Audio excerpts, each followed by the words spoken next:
आप देख रहे हैं 7 न्यूज। मैं आपके साथ मोहम्मद सलमान जुनैदी। ಕರ್ನಾಟಕ ರಾಜ್ಯದ ಮುಸಲ್ಮಾನ್ ಸಮಾಜ ವತಿಯಿಂದ ಅವ್ರದ್ದು ಧ್ವನಿಯಾಗಿ ಮತ್ತು ವಿಜಯಪುರ ನಗರದ 40 ಮುಸ್ಲಿಂ ಸಮಾಜದ ಒಕ್ಕೂಟದಿಂದ ನಮ್ಮ ಪದಾಧಿಕಾರಿಗಳು ನಾವು ಇವತ್ತು ಈ ಮಾಧ್ಯಮದ ಮುಖಾಂತರ ಕರ್ನಾಟಕ ರಾಜ್ಯ ಸರ್ಕಾರಕ್ಕೆ ಹಾಗೂ ಕೇಂದ್ರದಲ್ಲಿ ಇರುವ ಕಾಂಗ್ರೆಸ್ ಹೈಕಮಾಂಡ್ ಅವರಿಗೆ ನೇರ ಎಚ್ಚರಿಕೆ ಮತ್ತು ವಿನಂತಿ ಎರಡೂ ಹೇಳ್ತಾ ಇದ್ದೀವಿ. ಒಂದು ವೇಳೆ ಮುಂದಿನ ಸಚಿವ ಸಂಪುಟ ವಿಸ್ತರಣೆಯಲ್ಲಿ ಬಿಜೆಡ್ ಜಮೀರ್ ಅಹಮದ್ ಖಾನ್ ಅವರಿಗೆ ಸಚಿವ ಸ್ಥಾನ ಹಾಗೂ ಉಪಮುಖ್ಯಮಂತ್ರಿ ಸ್ಥಾನವನ್ನು ಕಾಂಗ್ರೆಸ್ ಪಕ್ಷ ಕೊಡ್ಲಿಕ್ಕೆ ವಿಫಲವಾದರೆ ನಾವು ಮುಂದಿನ 2028ನೇ ಚುನಾವಣೆಯಲ್ಲಿ ಕಾಂಗ್ರೆಸ್ ಪಕ್ಷವನ್ನು ತೊರೆದು ಮುಂದಿನ ನಾವು ರೀಜನಲ್ ಪಾರ್ಟಿ ಆಗಲಿ ಯಾವುದೇ ನಮ್ಮ ಅನಿಸಿಕೆ ಪ್ರಕಾರ ಇದ್ದಿದ್ದ ಪಾರ್ಟಿಗೆ ನಾವು ಮತ ಚಲಾವಣೆ ಮಾಡ್ಲಿಕ್ಕೆ ಸಕಲ ಸಿದ್ಧತೆ ಹಾಗೂ ತಯಾರಿಯನ್ನು ಮಾಡ್ತೀವಿ. ಒಂದು. ಎರಡನೇದು, ಇವತ್ತು ಜಮೀರ್ ಅಹಮದ್ ಖಾನ್ಕ್ಕೆ ಈ ಕಾಂಗ್ರೆಸ್ ಪಕ್ಷನವರು ಒಬ್ಬ ವ್ಯಕ್ತಿ ಅಂತೂ ಏನು ತಿಳ್ಕೊಂಡಿದ್ದಾರೆ, ಅದು ಅವರು ತಪ್ಪು ಕಲ್ಪನೆ ಆಗಿದೆ. ರಾಜ್ಯಾದ್ಯಂತ ಕಂಡ ಧೀಮಂತ ನಾಯಕರಾದ ಬಿಜೆಡ್ ಜಮೀರ್ ಅಹಮದ್ ಖಾನ್ ಒಂದು ವ್ಯಕ್ತಿ ಅಲ್ಲ, ಒಂದು ಶಕ್ತಿ ಇದೆ, ಅಲ್ಪಸಂಖ್ಯಾತರ ಶಕ್ತಿ ಇದೆ, ಧೀಮಂತ ನಾಯಕ ಇದ್ದಾರೆ. ಅವ್ರ ಜೊತೆಗೆ ಅನ್ಯಾಯ, ಮುಸಲ್ಮಾನ್ ಸಮಾಜ ಜೊತೆಗೆ ಅನ್ಯಾಯ ಕಾಂಗ್ರೆಸ್ ಮಾಡ್ತಾ ಇದೆ.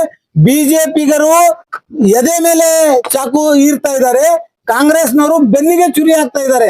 ಹಾಗಾಗಿ ಈ ಕಾಂಗ್ರೆಸ್ ಪಕ್ಷ ಒಂದು ವೇಳೆ ಸುಧಾರಣೆ ಮಾಡ್ಕೊಂಡ್ಲಿಲ್ಲ ಅಂತಂದ್ರೆ ಒಂದು ಸುಳ್ಳು ಆಡಿಯೋ ವೈರಲ್ ಮಾಡಿಕೊಂಡು ಇದು ಒಂದು ಷಡ್ಯಂತ್ರ ಇದೆ, ಸಂಪೂರ್ಣ ಷಡ್ಯಂತ್ರ ಇದೆ. ಯಾಕಂತಂದ್ರೆ ಹಾಗೆ ಅವ್ರದ್ದು ಆಡಿಯೋನೇ ರಿಯಲ್ ಆಗಿತ್ತು, ನೈಜವಾಗಿ ಇತ್ತು ಅಂತಂದ್ರೆ ಕೇರಳದಲ್ಲಿ ಅವ್ರಿಗೆ ಬಳಸ್ಕೊಳ್ಳುವಂತದ ಅವಶ್ಯಕತೆ ಕಾಂಗ್ರೆಸ್ಗೆ ಏನಿತ್ತು? ಕೇರಳ ಗೆಲ್ಬೇಕಾದ್ರೆ ಜಮೀರ್ ಅಹಮದ್ ಬೇಕಾ? ಕಷ್ಟಕ್ಕೆ ಕರಿಬೇಡ್ರಿ, ಊಟಕ್ಕೆ ಮರಿಬೇಡ್ರಿ, ಈ ಭಾವನೆ ನೀವೇನ್ ಕಾಂಗ್ರೆಸ್ನವ್ರು ಮಾಡ್ತಾ ಇದ್ರಿ, ಇದು ಯಕ್ಷಮ್ಯ ಅಪರಾಧ ಇದೆ ನಿಮ್ದು. ನಾವು 90% ಮತವನ್ನು ಚಲಾವಣೆ ಮಾಡಿದೀವಿ. ಯಾವ ಲಿಂಗಾಯತ್ ಸಮಾಜದವರು ನಿಮ್ಗ ಕಾಂಗ್ರೆಸ್ ಪಕ್ಷದವರಿಗೆ 90% ಮತ ಚಲಾವಣೆ ಮಾಡ್ಲಿಲ್ಲ. ಆದ್ರೆ ಅಧಿಕಾರದ ರುಚಿ ಲಿಂಗಾಯತ್ ಸಮಾಜದವರು ಅನುಭವಿಸ್ತಾ ಇದ್ದಾರೆ. ನಾವು ಲಿಂಗಾಯತ್ ಸಮಾಜಕ್ಕೆ ವಿರೋಧ ಅಲ್ಲ, ಕುರುಬ ಸಮಾಜದವರು ಎಷ್ಟು % ಓಟ್ ಹಾಕ್ಯಾರ ಕೌಂಟಿಂಗ್ ತಗದ್ ನೋಡ್ರಿ. ಆದ್ರೆ ನಾವು ಅವ್ರು ವಿರೋಧ ಅಲ್ಲ. ಒಕ್ಕಲಿಗ ಸಮಾಜದವರು ಎಷ್ಟು ಓಟ್ ಕಾಂಗ್ರೆಸ್ಗೆ ಮಾಡಿದ್ದಾರೆ ಅದನ್ನು ತಗದ್ ನೋಡ್ರಿ. ನಾವು ಒಕ್ಕಲಿಗ ಸಮಾಜದೂ ವಿರೋಧಲ್ಲ. ಇದೇ ಬಿಜಾಪುರ ಮತಕ್ಷೇತ್ರ, ಬಬಲೇಶ್ವರ ಮತಕ್ಷೇತ್ರದಲ್ಲಿ ತಾವು ನೋಡಬಹುದು, ಡಾಕ್ಟರ್ ಎಂ ಬಿ ಪಾಟೀಲ್ ಸಾಹೇಬರಿಗೆ 32,000 ಮುಸಲ್ಮಾನರು ಇದ್ರೆ 30,000 ಕಾಂಗ್ರೆಸ್ಗೆ ಓಟ್ ಹಾಕಿವಿ. ಎದೆ ತಟ್ಟಿ ನಾವು ಹೇಳ್ತಾ ಇದೀವಿ. ಅದೇ ಲಿಂಗಾಯತ್ ಸಮಾಜದವರು ಎಷ್ಟಿದ್ದಾರೆ ಕೌಂಟ್ ಮಾಡಿ ಅವ್ರು ನಮ್ಗೆ ಉತ್ತರ ಕೊಡ್ಲಿ ಕಾಂಗ್ರೆಸ್ನವರು. ಒಂದು ವೇಳೆ ಕಾಂಗ್ರೆಸ್ನವರು ಲಿಂಗಾಯತ್ ಪ್ರಭಾವದಿಂದ ಅವರು ಹೆದರಿಕೆಗೆ ಅಂಜಿ ಜಮೀರ್ ಅಹಮದ್ ಅನ್ನ ಕಣಗಣಿಸ್ತಾ ಇದ್ದಾರೆ ಅಂತಂದ್ರೆ ನಾಳೆ ಕಾಂಗ್ರೆಸ್ಗೆ ಬೀದಿ ಪಾಲ್ ಮಾಡುವ ಧೈರ್ಯನೂ ನಮ್ಗಿದೆ.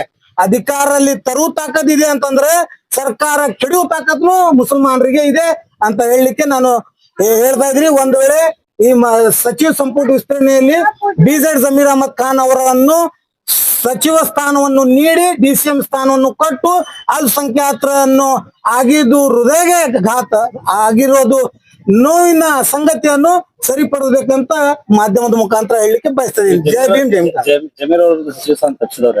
ಜಮೀರ್ ಅವರು ತಪ್ಪಿಸಿದ್ದು ಈ ಕಾಂಗ್ರೆಸ್ ಪಕ್ಷದ ಮುಖಂಡರು ಹಾಗೂ ಕೆಲವು ನಮ್ಮ ಮೀರ್ ಸಾದಿಕ್, ಮೀರ್ ಜಾಫರ್ ನಮ್ಮಲ್ಲಿನೂ ಇದ್ದಾರೆ, ಅವರೇ ಅದು ಮಾಡಿದ್ದಾರೆ. ಹೆಸರು ಮುಂಬರುವ ದಿನಗಳಲ್ಲಿ ತಾನೇ ಅವರೇ ಹೊರಗ್ ಬರ್ತಾರೆ. ಈಗ ನಾವು ಹೇಳುದು ಬೇಕಾಗಿಲ್ಲ, ಯಾರು ಪಾಳಿ ಹಚ್ಚಿರ್ತಾರಲ್ಲ ತಿಳ್ಕೊಬೇಕು ಅವ್ರೇ ಅವರ ಅಂತ ಹೇಳಿ. UT ಖಾದರ್ ಅವರು ಕೊಟ್ಟಿರೋದು ಅವ್ರ ಇದ್ರ ಮೇಲೆ. ಈ ಮುಸಲ್ಮಾನರಿಗೆ ಭಿಕ್ಷೆ ಬೇಕಾಗಿಲ್ಲ, ಮುಸಲ್ಮಾನರಿಗೆ ಹಕ್ ಬೇಕಾಗಿದೆ. ನಾವು ದುಡ್ದೀವಿ ಕಾಂಗ್ರೆಸ್ ಪಕ್ಷಕ್ಕೆ. ಕಾಂಗ್ರೆಸ್ ಪಕ್ಷ ಇವತ್ತು DK ಶಿವಕುಮಾರ್ ಅವ್ರು ಮುಖ್ಯಮಂತ್ರಿ ಆಗ್ಬೇಕಂದ್ರೆ ಮುಸಲ್ಮಾನರ ಕೊಡುಗೆದಿಂದ. ಒಂದ್ ವೇಳೆ ನಾವೇ ಓಟ್ ಹಾಕಿದ್ದಿಲ್ಲ ಅಂತಂದ್ರೆ DK ಶಿವಕುಮಾರ್ ಇವತ್ತು ಪ್ರಮಾಣ ವಚನ ತಗೋತಿದ್ದಿಲ್ಲ ಮುಖ್ಯಮಂತ್ರಿ ಆಗಿ. ಹಾಗಾಗಿ ಜನಸಂಖ್ಯೆ ಆಧಾರ ಮೇಲೆ ನಾವು ಈ ರಾಜ್ಯದ ಪ್ರಥಮ ಜನಸಂಖ್ಯೆ ಇದೀವಿ.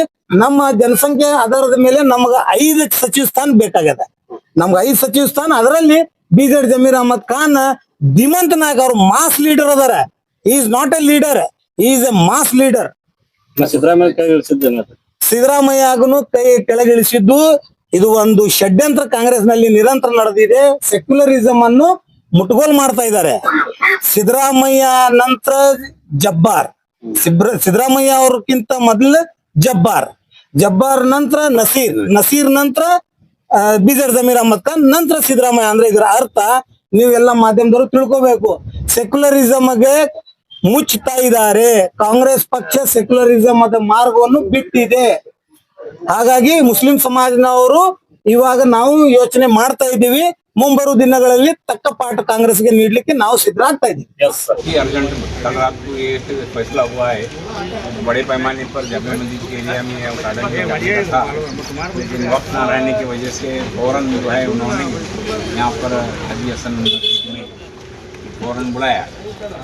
तो ये 10 मिनट आपने इतनी बेहतरीन अंदाज में पूरी तफसील 3 साल की तफसील सुन ली। अब कांग्रेस पार्टी क्या है, तो मैं उर्दू में आपको 2-4 लफ्ज़ बताना चाहता हूँ कि जैसे ही 2023 का इलेक्शन हुआ, तमाम मुसलमानों ने एक होकर कांग्रेस को वोट देकर 88% मुसलमानों ने कांग्रेस को वोट दिया है, जिसकी वजह से कांग्रेस जो है हुकूमत में आई। सिद्धरामैया चीफ मिनिस्टर बने, बाकी के तमाम लोग भी बने।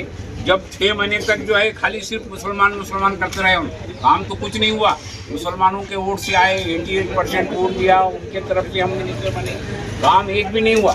उसके बाद 6 महीने के बाद उन मुसलमानों को बोल दिए। तो ये हमारा भी फर्ज बनता है कि जो कौम हुकूमत ला सकती है तो वो हुकूमत को गिरा सकती भी है। तो हमको ये चाहिए कि हमारी चंद कमजोरियाँ हैं कि एक हमारा खास हिंदू का एक लीडर है, उन्हें खुद बता रहा था कि जब अब कादरी साहब हमारे मुसलमान हैं, इनको वोट देने के लिए लोग उतनी मेहनत नहीं करते जितना एक हिंदू का पार्टी वोट इलेक्शन करता है, कपड़े फाड़ लेते हैं हमारे मुस्लिम। आप जरा गौर से सुनिए, तवज्जो दिए इस बात को कि हमारा आदमी जब ठहरता है तो उतनी मेहनत नहीं करते। एक गैर मजहब का आदमी जब ठहरा है इस पार्टी से तो हम उतनी मेहनत करते हैं, कपड़े फाड़ते हैं, जूते फाड़ते हैं। तो ये उनको क्या हो गया है कि कहाँ करके भी उन मुसलमान जाते नहीं, हमारे कुछ अब बता रहे थे कि कौन से % पूर्वा के 2 सीटों को दिया है। अब 10 के अंदर 12 के अंदर पूर्व सीटों को 2 जने को मिनिस्टर दिया है।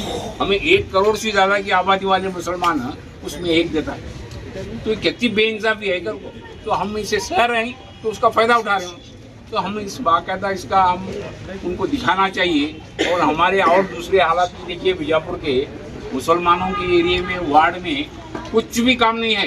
हिंदुओं के वार्ड में देखिए तो मेरी रोड अच्छी है, उसे पड़ा को खोद कवर बना रहे। यहाँ हमारे पास 3-3 साल से अभी तक रोड इतनी खराब हुई है, उसको देखने तैयार 3-4 बार उद्घाटन हो रहा है, उसका फाउंडेशन डाल रहे हैं, लेकिन काम नहीं हो रहा। आप देख रहे हैं हर जगह देखिए हमारे मुस्लिम एरिया में क्या मुसलमानों के लिए कुछ नहीं किया। ऐसा ही एक एजिटेशन गुलबर्गा में आज है, तो बहुत बड़े पैमाने पर कर रहे सब गुलबर्गा में। हमारे अली बाबा भी हैं उसमें, उन्होंने भी मेरे कमीशन दिए थे, लेकिन हम नहीं जा सकते। बहुत बड़े पैमाने पर उन्होंने क्या है कि 3 साल के अंदर कांग्रेस ने मुसलमानों ने क्या किया, ये है उनका मौजूद। 3 साल हुकूमत करे तो मुसलमानों के लिए सिद्धरामैया ने क्या किया, कांग्रेस हुकूमत ने क्या किया, ये उनका एजेंडा है। तो वैसा मैं तमाम अपने भाइयों से, बुजुर्गों से, बच्चों से गुजारिश करता हूँ कि हम भी कुछ ना कुछ एक्टिंग करें, हम भी कुछ ना कुछ उनके लिए कुछ करें, तो ये उनको एहसास हो जाए कि अगर हम कुछ नहीं करते तो ये भी हमारे लिए कुछ कर सकते हैं। इसलिए मैं ज़्यादा वक्त आपका ना देते हुए हमारा कादिर साहब पर्यावरण कौम की फिक्र करते हैं। वो ऐसे बहुत से लीडर हैं हमारे, कुछ नहीं करते, खाली स्टेज बैठना, हार डाल लेना, शाल डाल लेना है। कौम की फिक्र करके कौम को नुकसान हो रहा है, हमारे मुस्लिम लीडरों को नुकसान हो रहा है करके फिक्र करने वाले बहुत कम लोग। तो अल्लाह ताला जो है उनको कामयाब करे। हम तमाम लोगों को अल्लाह अकल दे कि हम भी कुछ ना कुछ करें। तो इस बार चाहे हमारे MP पाटिल हो, चाहे और दूसरे लोग हो, वो भी कुछ नहीं करें। हमारा मिनिस्टर क्या करे बोलो मुसलमानों के लिए। बीजापुर में 1 MLA BJP का है, 6 MLA कांग्रेस के हैं, 1 JDS का है, हुकूमत BJP की चलती है। उन्हें क्या बोलते होता है, परसों हाल ही में TDPI के ताल्लुक से कितने एलिगेशन गए तो उसे ट्रांसफर नहीं उन्हें रखे उसे बच्चन गौड़ा उसको 19 रन देकर रखते, एक भी काम करने चाहने 7 महीने हुआ साहब, एक ट्रांसफर नहीं, एक अपॉइंटमेंट नहीं, कुछ भी नहीं काम करता। तो इसका मतलब क्या है? इसलिए हम जो है कादिर साहब के साथ हैं, चाहे रात व दिन वो जब भी बुलाते हैं। और हमारे ज़मीर अहमद को तो देना चाहिए, उनकी व्यवस्था कांग्रेस में जो काम किए हैं कोई भी आदमी काम नहीं किया, चाहे वो मदद से हो, चाहे सियासी से हो, चाहे वकूल कैसे हो, हर तरह से उन्होंने बहुत काम।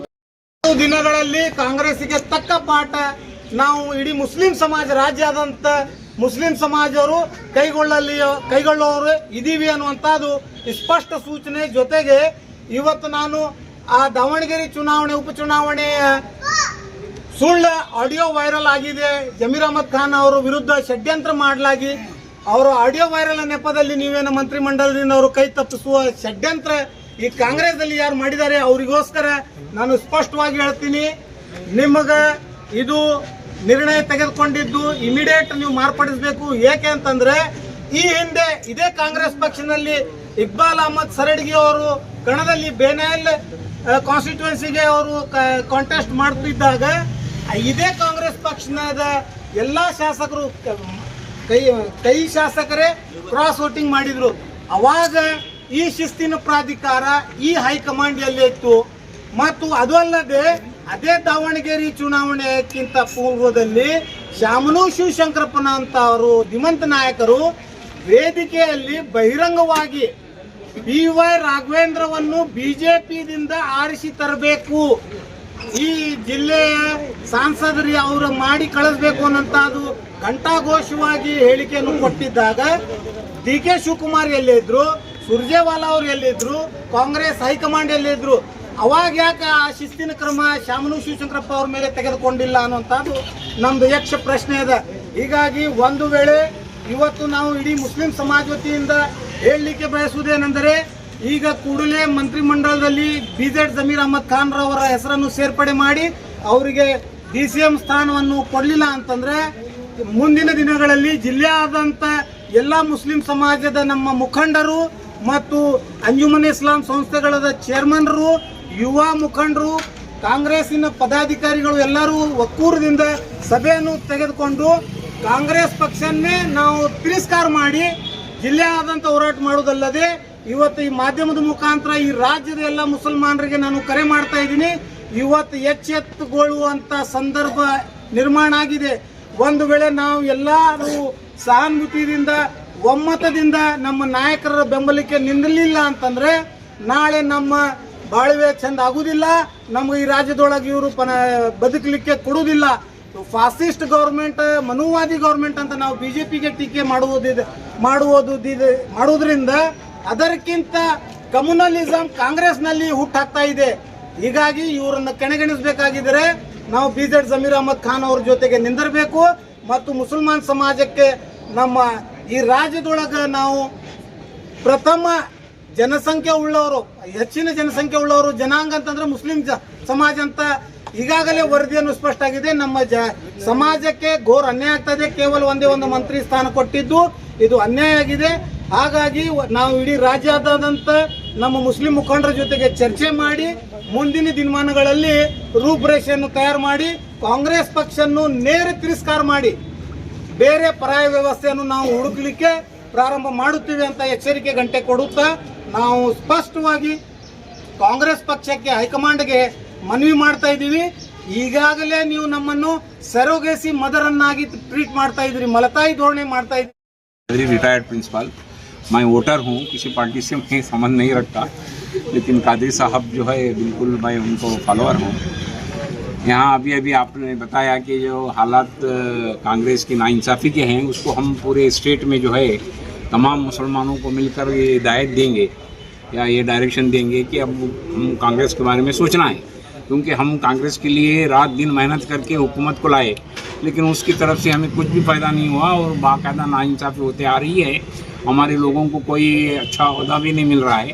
तो इसलिए अगर इस बार सेकंड टाइम जब मिनिस्ट्री देते हैं तो जमीर अहमद साहब को अगर मिनिस्ट्री दिए तो हम सब लोग कुछ न कुछ फैसला लेंगे. कितने समुदाय मतलब ज्वाइन होकर आपने निर्णय लिया? हमारी 40 जमात की कमेटी है. अच्छा, 40 जमात काजी साहब के अंडर में 40 जमात के लोग कल के फैसला लिए. ठीक है. सैयद हमीद कादरी.